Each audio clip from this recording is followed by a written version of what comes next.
بسم اللہ الرحمن الرحیم۔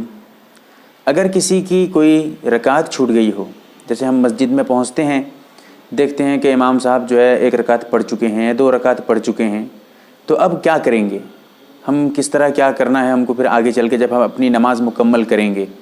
میں انشاءاللہ اس کو مکمل تفصیل کے ساتھ آپ کے سامنے ایک ایک جز آپ کے سامنے رکھوں گا۔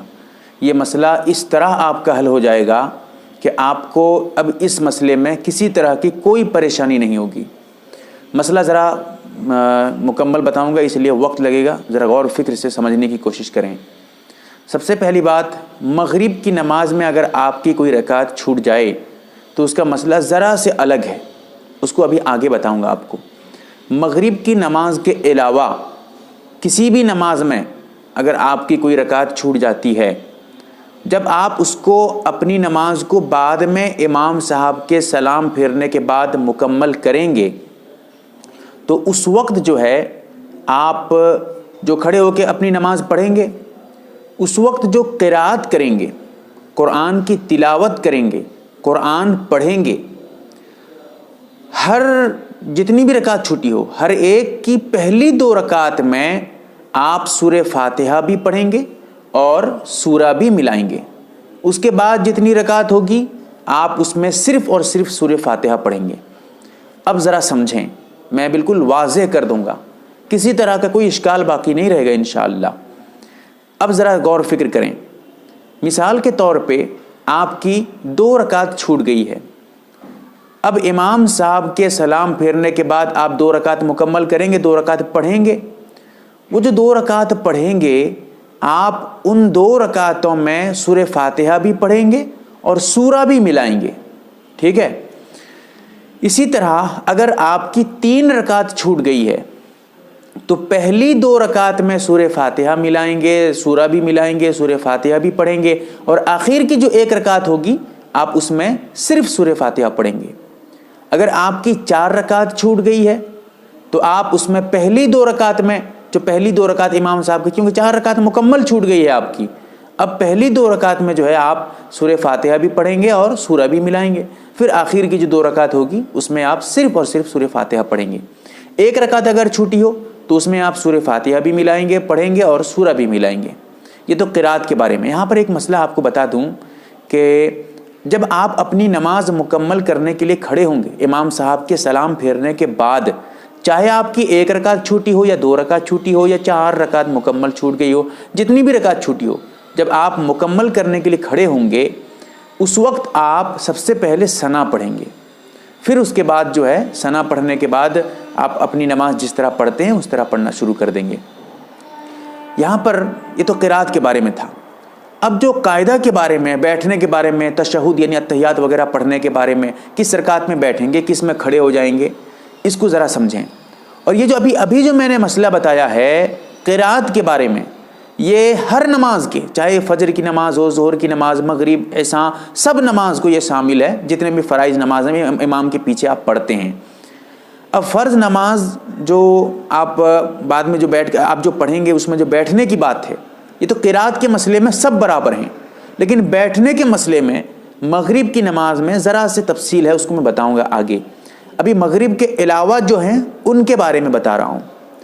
اگر آپ کی ایک رکعت چھوٹ گئی ہے تو آپ اس میں ایک ہی رکعت پڑھ کر بیٹھ کر اتحیات پڑھ کے جو ہے سلام پھیر کے آپ جو ہے مکمل کر لیں گے اپنی نماز کو۔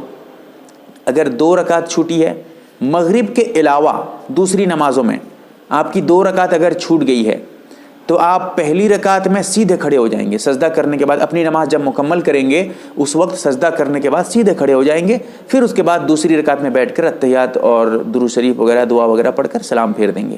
یہ تو دو رکعت اگر چھوٹی ہو۔ اگر تین رکعت آپ کی چھوٹی ہو تو پھر پہلی رکعت میں آپ امام صاحب کے سلام پھیرنے کے بعد پہلی رکعت میں آپ بیٹھ کر اتحیات پڑھیں گے، صرف اتحیات، آگے کچھ بھی نہیں پڑھیں گے، صرف اتحیات پڑھیں گے اور سیدھے کھڑے ہو جائیں گے۔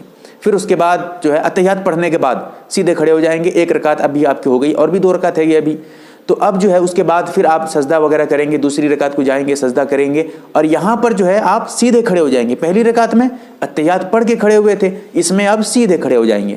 پھر اس کے بعد جو ہے آخری رکعت میں، تیسری رکعت میں بیٹھ کر آپ سلام پھیر دیں گے، اتحیات وغیرہ، درود شریف اور دعا وغیرہ پڑھ کر۔ اگر آپ کی 4 رکعت مکمل چھوٹ گئی ہو تو اس صورت میں آپ پہلی رکعت میں سیدھے کھڑے ہو جائیں گے، دوسری رکعت میں اتحیات پڑھ کر کھڑے ہو جائیں گے، تیسری رکعت میں آپ جو ہے سیدھے کھڑے ہو جائیں گے، اور چوتھی رکعت میں اتحیات اور درود شریف دعا وغیرہ پڑھ کر سلام پھیر دیں گے۔ مغرب، یہ تو دوسری نمازوں کے بارے میں۔ مغرب کے بارے میں ذرا سمجھیں۔ مغرب کی نماز میں اگر آپ کی 1 رکعت چھوٹی ہے تو آپ 1 رکعت جو ہے پڑھ کر سلام پھیر دیجیے گا، درود شریف وغیرہ پڑھ کر۔ اگر 2 رکعت آپ کی چھوٹی ہے تو دونوں رکعتوں میں، یعنی آپ کی جو امام صاحب کے سلام پھیرنے کے بعد جو ابھی آپ 2 رکعت پڑھیں گے، دونوں رکعت میں قاعدہ کریں گے، بیٹھیں گے۔ پہلی رکعت میں اتحیات، صرف اتحیات پڑھ کر کھڑے ہو جائیں گے، اور دوسری رکعت میں اتحیات وغیرہ پڑھ کر، درود شریف وغیرہ پڑھ کر، دعا وغیرہ سب کر کے سلام پھیریں گے۔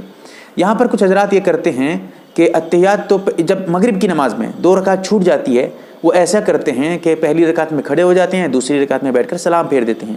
یہ بھی درست ہے، اس طرح نماز ہو جائے گی، اس طرح کرنے سے نماز میں کوئی خاص خرابی نہیں آئے گی، لیکن بہتر طریقہ یہی ہے کہ دونوں رکعت میں بیٹھیں۔ مغرب میں، مغرب کے علاوہ میں یہ مسئلہ نہیں ہے، مغرب کے علاوہ کا مسئلہ الگ ہے، میں نے بتا دیا مکمل تفصیل سے۔ مغرب میں اگر 2 رکعت چھوٹی ہے تو دونوں میں بیٹھیں گے آپ، ٹھیک ہے؟ اگر کوئی دونوں میں نہیں بیٹھتا ہے، ایک میں بیٹھتا ہے، کھڑا ہو جاتا ہے، دوسری میں بیٹھتا ہے، یہ بھی درست ہے، اس طرح سجدہ سو اس کے لیے ضروری نہیں ہوگا۔ لیکن اگر 3 رکعت آپ کی چھوٹ گئی ہے مغرب میں تو ایسی صورت میں آپ مغرب کی نماز میں پہلی رکعت جب آپ امام صاحب کے بعد سلام پھیرنے کے بعد کھڑے ہوں گے تو اس وقت آپ ایسا کریں گے کہ پہلی رکعت میں سیدھے کھڑے ہو جائیں گے، اور دوسری رکعت میں بیٹھ کر اتحیات پڑھ کر کھڑے ہو جائیں گے، اور تیسری رکعت میں آپ اتحیات اور درود دعا وغیرہ پڑھ کر سلام پھیریں گے۔